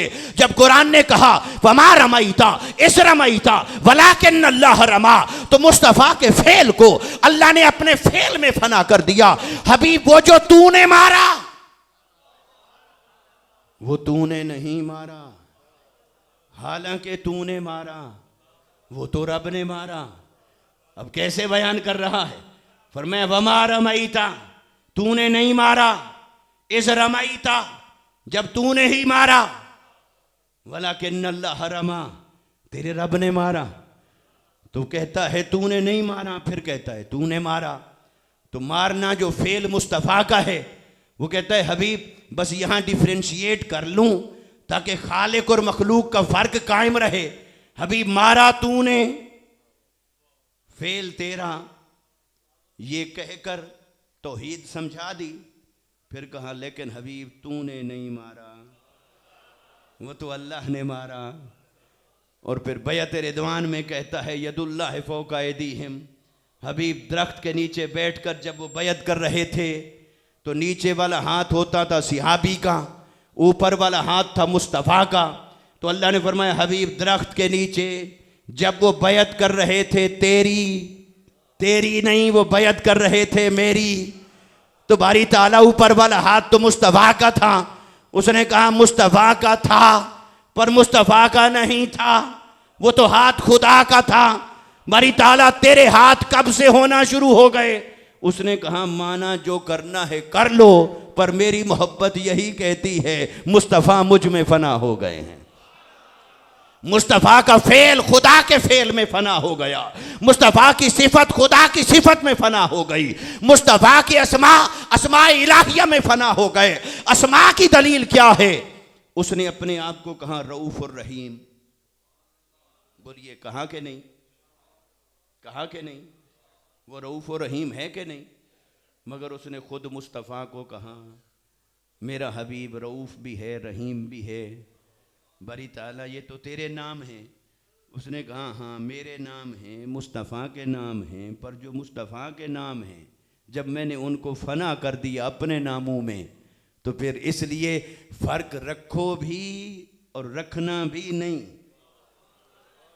फ़र्क रखो भी और रखना भी, जहाँ तक रखना है वहाँ रखो, जहाँ नहीं रखना वहाँ ना रखो। फ़र्क रखो ताकि तौहीद हो, और फ़र्क ना रखो ताकि ईमान हो। फ़र्क रखो तो भी उसे गवारा नहीं, ना रखो तो भी उसे गवारा नहीं। तो बारी ताला इस नाजुक मसले में हमें कैसे फंसा दिया है। वो कहता है कि उसने अंबिया किराम के बारे में कहा, फरमाया कि सारे अंबिया क्या तुम इनके दरमियान फ़र्क करते हो? युफ़र्रिकू बैनल्लाहि व रसूलिही, वो लफ्ज़ क्या है पहला? युफ़र्रिकून बैनल्लाहि व रसूलिही। फरमाया मुनाफिक कुफ़ार अहले किताब क्या वो अल्लाह और उसके रसूलों के दरमियान फ़र्क करते हैं? उलाइका हुमुल काफ़िरून हक्का, पक्के काफिर हैं। बारी ताला पक्का काफिर उनको कह रहा है, कौन? जो फ़र्क करे अल्लाह और उसके रसूलों के दरमियान। तो क्या कोई फ़र्क नहीं? फ़र्क ना करें, वो कहते हैं फ़र्क नहीं करोगे तो मुशरिक, तो फ़र्क करें तो काफिर, ना करें तो मुशरिक। जाएं तो जाएं कहाँ? वो कहता है बस फर्क करो भी और करना भी नहीं। कहाँ करना है और कहाँ नहीं, बस उसने कहा सजदे में फर्क रखना मेरे लिए है, किसी और के लिए नहीं। बस इस एक फर्क के सिवा बाकी सारे फर्क मैंने मिटा दिए। बस किसी को खुदा ना समझना, मुस्तफ़ा को खुदा होने से मुबर्रा रखना, खुदा होने से पाक समझना, मुस्तफ़ा को खुदा ना समझना, बस इस एक खुदाई से मुस्तफ़ा को पाक रखना, बाकी सारी खुदाई मुस्तफ़ा की है। इस एक खुदाई से मुस्तफ़ा को पाक रखना, बाकी सारी खुदाई मुस्तफ़ा की है। इसलिए मेरे आका ने सहाबाए किराम से फरमाया था, फरमाया ला ततरूनी कमा अतरतिन नसारा, मुझे यूं न बढ़ाना जैसे नसारा ने बढ़ा लिया था। अब कितने वो लोग हैं नादान जो बढ़ाने तक आकर लोगों को गुमराह करने की कोशिश करते हैं। देखो हुजूर ने तो फरमाया मुझे न बढ़ाना, तुम बढ़ाते हो। भाई हुजूर ने तो बढ़ाने की ये डेफिनेशन भी दी आगे। हुजूर ने फरमाया मुझे न बढ़ाना, क्या जैसे नसारा ने बढ़ाया। नसारा ने क्या बढ़ाया? उन्होंने खुदा बनाया। उन्होंने, गोया हुजूर बता रहे थे मेरा बढ़ाना ये शुमार होगा अगर कोई मुझे खुदा बनाएगा। खुदा बनाएगा तो वो ला ततरूनी के अंदर आएगा। और अगर कोई मुझे खुदा ना समझे और फिर जो मर्जी समझे, वो बढ़ाना नहीं, वो मेरी शान में रवा है, वो मेरी शान में जायज है। इसलिए कि मुस्तफ़ा खुदा नहीं पर खुदा से जुदा भी नहीं, न खुदा है न खुदा से जुदा है। तुम ज़ात खुदा से न जुदा हो न खुदा हो, अल्लाह ही को मालूम है क्या जानिए क्या हो। इसलिए दोस्ताने मोहतरम, बात को समेटूं इस पैगाम में, इस नुक्ते में कि मेरे आका सल्लल्लाहु अलैहि वसल्लम के मोजज़ात में से सबसे बड़ा मोजज़ा मोजज़ाए मेराज, क्योंकि हर नबी के मोजज़ात उनके उम्मतों और उनके ज़माने के लोगों के एतबार से था। जहां हर ज़माने की अक्ल सरेंडर करे उसे मोजज़ा कहते हैं। और हुजूर के मोजज़ात में से मेराज सबसे बड़ा मोजज़ा इसलिए है कि इंसान तरक्की करते करते करते जब यूनिवर्स की आखिरी हदों को छू लेगा और अपने इस तरक्की पर नाज करने लगेगा, और फिर कोई उसे मुतवज्जे करेगा झंझोड़ कर, क्योंकि साइंस तक तो काफिर ने जाना है ना, हमने तो सफ़र छोड़ दिया है, तो वही जाएगा। तो जब वो आखिरी किनारे पर पहुंच के खड़ा होगा और अपने तरक्की पर नाज करने लगेगा, कोई उसका गिरबान पकड़ कर उसे झंझोड़ेगा। क्यों नाज कर रहा है? वो कहेगा मैं यूनिवर्स तक पहुंच गया, यूनिवर्सलाइज हो गया। तो कोई उसे कहेगा आरिफ, उसे कहेगा ज़रा गुंबद खजरा की तरफ तो देख, शबे मेराज की तरफ तो देख, मुस्तफ़ा की रसाई कहाँ तक थी? यूनिवर्स नीचे रह गई थी, आसमान भी नीचे थे, सुम्मा दना भी नीचे था, फतदल्ला भी नीचे था, काना काबा कौसैन भी नीचे था, और अदना पर पहुंचे थे मुस्तफ़ा। तो उस दौर का इंसान अपनी अक्ल के नुक्ते कमाल पे पहुंच के हुजूर के इस मोजज़े के सामने सरेंडर करेगा। वो वक्त होगा जब रूए ज़मीन पर कोई काफिर नहीं बचेगा, हर कोई कलमा पढ़ेगा हुजूर के एतराफ़ के अंदर, और हर एक से कलमा पढ़ा के फिर वो क़यामत को लाएगा। उससे पहले नहीं लाएगा जब तक सारे लोग हुजूर का कलमा न पढ़ लें। इसलिए दोस्ताने मोहतरम, आका अलैहिस्सलाम की मोजज़ात को या आपकी शान और असमत को कोई क्या समझे और क्या जाने, हर एक ने अपने अक्ल के मुताबिक, अपनी फाहम के मुताबिक, अपनी बसीरत के मुताबिक मकाम मुस्तफ़ा की मारिफत हासिल की। मगर कोई जहां तक भी पहुंचा, उसकी परवाज़ जहां भी पहुंची वहां तक नहीं जहां तक हुजूर हैं। और हुजूर कहां तक पहुंचे? जहां तक कोई और नहीं पहुंचा। और खुदा को पाया मेरे मुस्तफ़ा ने अपनी ताकत से नहीं, उसने अपनी ताकत से अपने आप को मुस्तफ़ा तक पहुंचा दिया। ये था मेराज मुस्तफ़ा। इसमें दना और फतदल्ला के अंदर अगर इन तफासीर को लिया जाए, इन मानी को लिया जाए जिनका फ़ाइल खुद खुदा है, तो अल्लाह ने अपने हबीब सल्लल्लाहु अलैहि वसल्लम को अपना आप दिखाया।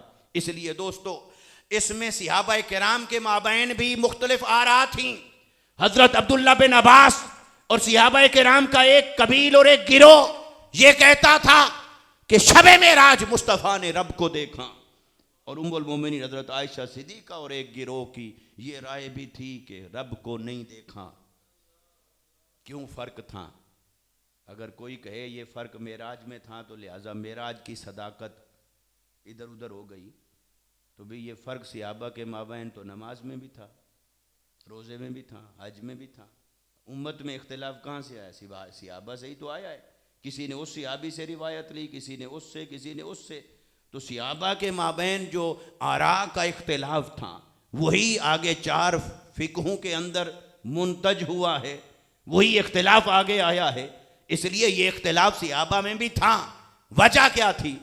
वजह यह थी कि हुजूर ने कभी किसी को कुछ बताया, किसी को कुछ अगली बात बताई, किसी को कुछ और अगली बात बताई। बस जिसके नसीब में जितना था उसे उतना मेरे आका ने बताया। और उम्मुल मोमिनीन हज़रत आयशा की बात को लेकर जो लोग बहाना बनाते हैं मेराज के बारे में, हज़रत आयशा सिद्दीक़ा को तो हुजूर का कुर्ब मिला मदीना में, और मेराज कहाँ हुआ? तो जिन दिनों मेराज हुआ उन दिनों ही हुजूर ने सारी तफसीलात बताई होंगी। बाद में रोज़ मेराज ही को तो लेकर नहीं बैठे होंगे मस्जिद नबवी के अंदर। वो तो रोज़ की नई उतरने वाली वही थी, नए वाक़यात थे, नए मनाजिर थे, नए तनाजुर थे। इसलिए जिस तक जो पहुँचा उनकी वही राय थी। इसलिए इस राय को यहीं रखिए। ये उम्मत में भी इख्तिलाफ है, मगर दोस्तों इल्म वाले एक तरफ खड़े हैं, मुशाहदा वाले एक तरफ खड़े हैं। इल्म वाले कहते हैं ये, और मुशाहदा वाले जिनके अपने पर्दे हट गए वो कहते हैं कोई पर्दा ना रहा। बस ये मुशाहदे की बात है। अल्लाह तबारक व तआला हमारे हाल पर लुत्फ़ करम फरमाए। जो चंद कलिमात मैंने अर्ज़ किए, और ये हज़रत साहबजादा साहब का ज़ौक़ था, तसर्रुफ़ था, फैज़ था, इस आस्ताने का फैज़ था कि मैंने ये कलिमात अदा किए। वरना तो साफ ज़ाहिर है कि ये थोड़ी देर के बाद फिर बंदा कहता है कि अब मौज़ू क्लोज़ हो गया है। अल्लाह ताला कबूल फ़रमाए, हमारी तौफ़ीक़ात में इजाफ़ा फ़रमाए। मेरे लिए सआदत की बात है। अल्लाह तबारक व तआला दुनिया और आखिरत में इन कलिमात को हमारे लिए बख्शिश और रज़ा का ज़रिया फ़रमाए।